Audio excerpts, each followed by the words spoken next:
Déjà, premièrement, pour avoir bien voulu bouleverser un petit peu l'ordre des présentations et me demander d'intervenir aujourd'hui et pour présenter l'ANSSI.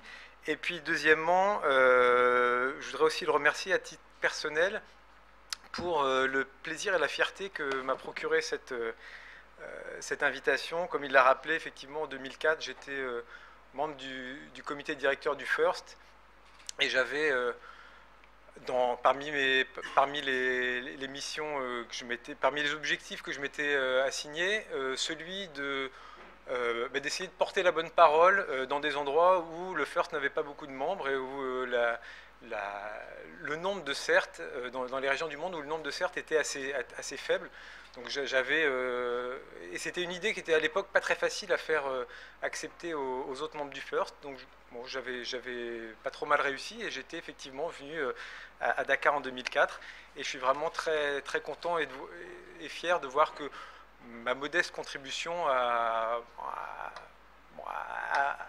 positivement à une action positive. Euh, ce que je vois, c'est qu'en quelques années, il y a quand même beaucoup de progrès qui a été fait. J'ai entendu ce matin des gens qui disaient ça va pas assez vite.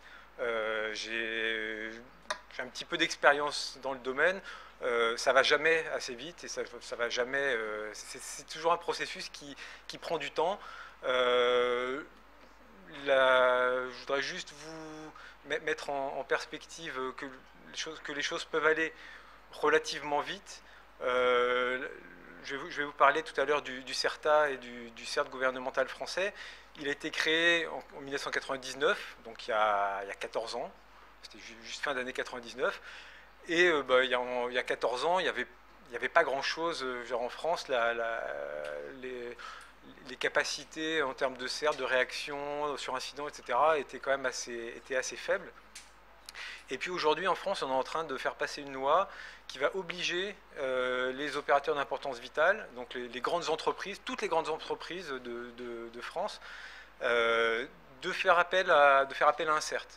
Donc comme quoi on peut, en quelques années finalement, 14 ans c'est pas si longtemps, c'est pas si long que ça, on peut faire appel, enfin les choses peuvent progresser relativement rapidement. Après, il faut aussi voir comment les choses ont évolué et puis ne pas reproduire les mêmes erreurs qui ont été faites ailleurs et prendre modèle sur les bonnes pratiques et pour permettre d'avancer plus vite. Et je pense qu'il n'y aura pas de problème là-dessus.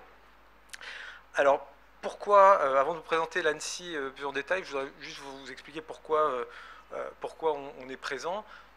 Déjà parce que Jean-Robert nous a invités, on a ce matin quelqu'un a rappelé son rôle en disant il est partout, c'est l'interface entre AfricaCert et le reste du monde. Et effectivement,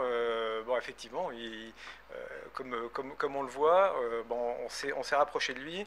Et on est en train de voir, aujourd'hui c'est la première fois qu'on participe en tant que spectateur à une réunion de l'AfricaCert. Et on est en train de voir en interne et avec Jean-Robert de quelle manière on pourrait peut-être participer un petit peu plus activement à l'avenir.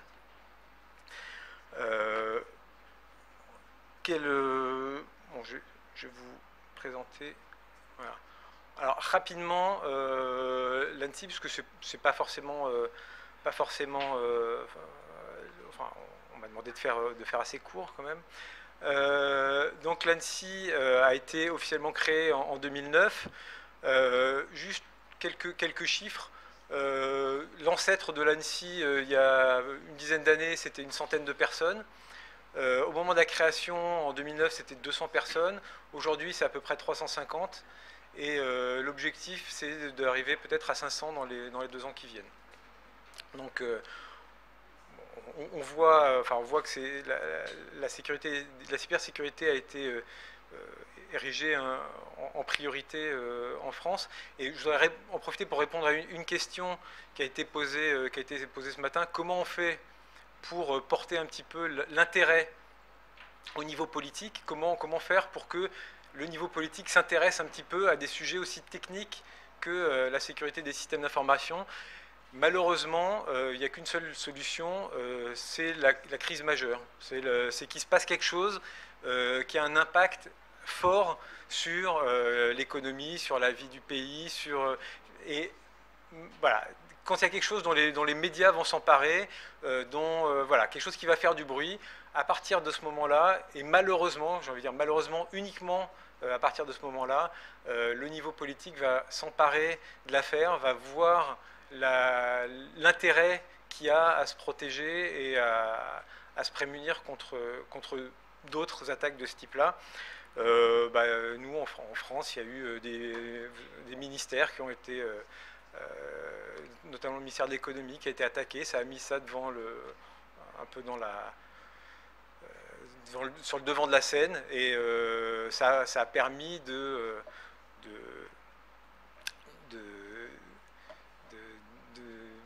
donner ce mouvement d'amplification, notamment de ressources, de création de l'ANSSI et d'augmentation des ressources. Donc ça, bon, c'est pas forcément très intéressant. Donc il y a deux rôles principaux à l'ANSSI, c'est la prévention et la réaction. Donc je ne vais pas lire toutes les missions de prévention, mais il y a, alors, la prévention, c'est définition de politique, la réglementation, faire des inspections sur les ministères et demain sur les opérateurs d'importance vitale, apporter de l'assistance en matière de maîtrise des risques et en matière de technique aux ministères et aux opérateurs d'importance vitale, de participer aux négociations internationales et d'avoir des relations avec des pays étrangers, et j'y reviendrai. Et puis on a aussi des missions dans la labellisation des produits de sécurité. Côté cyberdéfense, donc côté réaction, donc côté CERT, on va dire. Donc l'ANSSI est aujourd'hui autorité nationale de cyberdéfense. Elle décide des mesures que l'État peut prendre en cas de crise majeure, et elle coordonne l'action du gouvernement contre la crise. Et puis, quand c'est pas la crise, enfin, ça c'est vraiment en cas de crise majeure, une attaque majeure, une cyberattaque majeure, et en cas de, on va dire, dans la vie quotidienne, notre centre opérationnel fait des activités de CERT, on va dire traditionnelles, mais avec les moyens qui sont les siens, c'est-à-dire des moyens assez importants, donc en matière de réaction sur incident, d'investigation numérique, d'aide à la reconstruction, etc. Donc voilà, donc on a eu une première une autorité depuis 2011. On a effectivement une autorité supplémentaire sur les opérateurs de télécommunications qui doivent, à qui on peut donner un certain nombre de consignes qui sont censés respecter en cas de menaces avérées. Alors, quelques limitations. On a parlé de cybercriminalité tout à l'heure. L'ANSSI n'est pas une agence de police, n'a aucun pouvoir judiciaire. Évidemment, nous travaillons avec les pouvoirs de police, et l'ANSSI n'est pas non plus une agence de renseignement. Donc, comment l'ANSSI est-elle organisée? Donc, il y a 4 parties. Il y a une partie expertise, notamment expertise technique, expertise sur les technologies, expertise sur les produits, avec un centre de formation, donc il y a plus d'une centaine de personnes côté expertise. On a un centre opérationnel, donc qui est le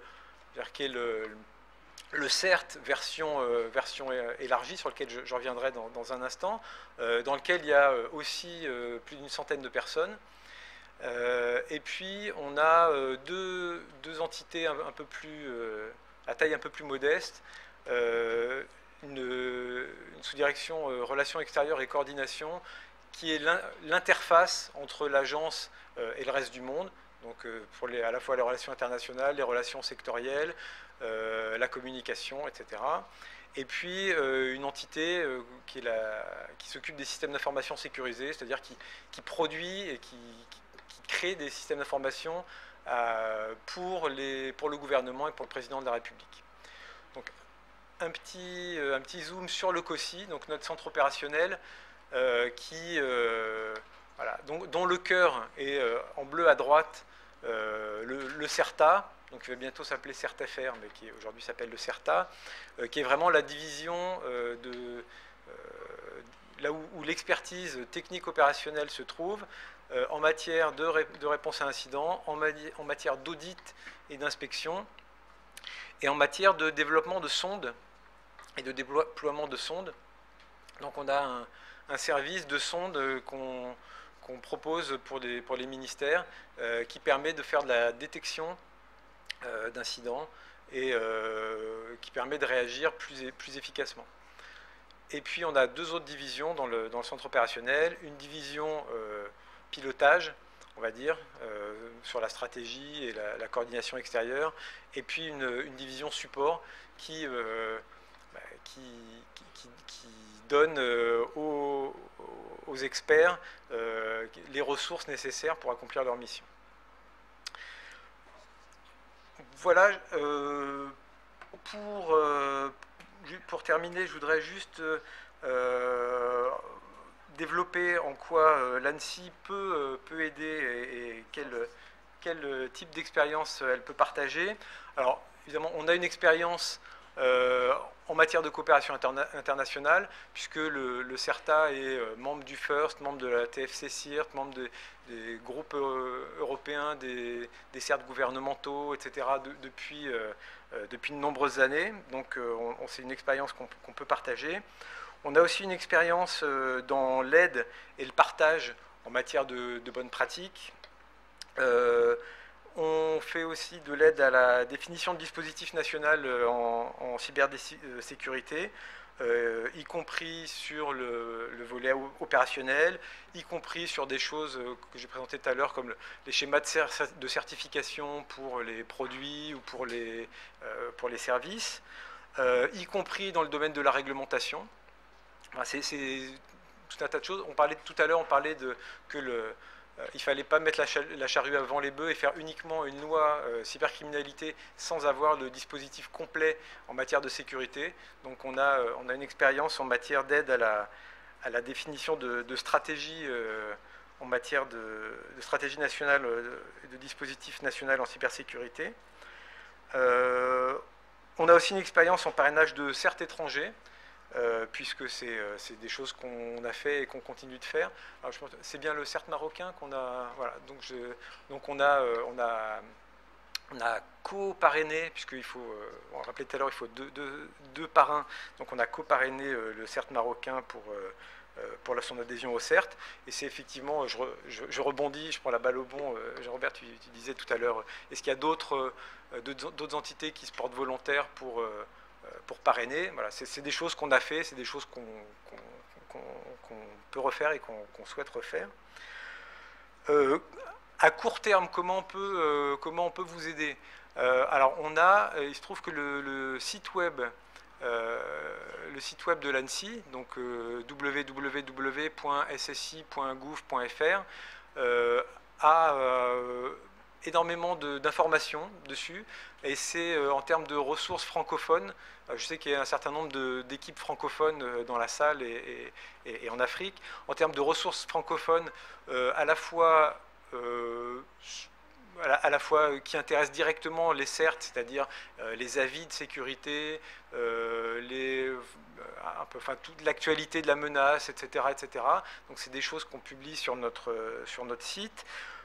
En matière de référentiel d'audit aussi, je voudrais juste citer un document qu'on a publié en début d'année 2013 qui s'appelle « Les 40 règles d'hygiène informatique ».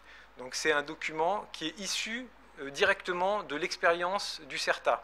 C'est-à-dire le CERTA est tous les jours sur le terrain, et tous les jours sur le terrain, ils ont à résoudre des incidents de sécurité. Ils agissent, ils investiguent, ils regardent ce qui se passe, et ils nous disent, c'est toujours la même chose, ou énormément, enfin pas toujours, c'est quasiment toujours la même chose. Il y a un certain nombre de règles de base, donc ils en ont listé une quarantaine, donc il y a 40 règles de base. Si ces règles étaient respectées sur tous les systèmes d'information, quelle que soit la sensibilité des informations, si ces règles étaient respectées, on pourrait éviter au moins 90% des incidents. Donc c'est pour ça qu'on a publié ce guide. Ce guide, comme tout ce qui est publié sur notre site, vous pouvez le prendre, l'utiliser, vous en faites ce que vous voulez, c'est libre et public. On a aussi un certain nombre de documentations techniques sur notre site, comment sécuriser un réseau Wi-Fi, comment une architecture, un site web, enfin, il y a énormément de fiches techniques. Qu'est-ce que je voulais vous dire avant de clôturer aussi, pour des ressources en anglais, l'ENISA a été cité, mais on soutient aussi l'ENISA qui publie sur son site un certain nombre de recommandations en anglais très très intéressantes. Donc l'ENISA qui n'est pas une agence opérationnelle, mais qui publie un certain nombre de recommandations intéressantes. Deux points aussi en réponse à des questions ou à des interventions précédentes. Il a été question de cybercriminalité précédemment. Donc je voudrais juste vous inviter, vous signaler qu'au mois de janvier 2014, en France, au nord de la France, à Lille, se tiendra le Forum international de la cybercriminalité, dans lequel la Gendarmerie nationale française a été à l'origine, et c'est un événement qui prend pas mal d'ampleur. Et même si vous ne pouvez pas vous rendre sur place, je crois qu'il y a moyen de suivre les conférences à distance. Et c'est, je crois, le 23 et 24 janvier 2014. Et puis, aussi juste pour répondre à une question aussi sur le modèle que devrait suivre l'Africacert en matière de membership, etc. Ça, c'est un conseil tout à fait personnel. Je pense que ce n'est pas forcément du côté du FIRST qu'il faut regarder sur la manière d'être membre ou pas, puisque le FIRST, c'est quand même si c'est très ouvert et ça encourage les gens à devenir membres, il y a tout un pan d'équipes qui sont, on va dire, à un stade très initial, très débutant, qui sont assez ignorés du FIRST, alors que, par exemple, dans ce qui se faisait ou ce qui se fait toujours du côté de la TFC CIRT avec le Trusted Introducer, l'idée c'est d'évaluer un petit peu la maturité des équipes, y compris celles qui débutent vraiment, et donc l'idée c'est de les identifier et puis de les aider à progresser petit à petit, et après ensuite en faire des membres à part entière et tout à fait mûrs, et puis et après pour aider les autres. Mais c'est vrai qu'au début, identifier les initiatives et les encourager, ça me semble être quelque chose qui vaut le coup et qui mérite d'être encouragé. Voilà. Merci. Okay. Merci beaucoup, David.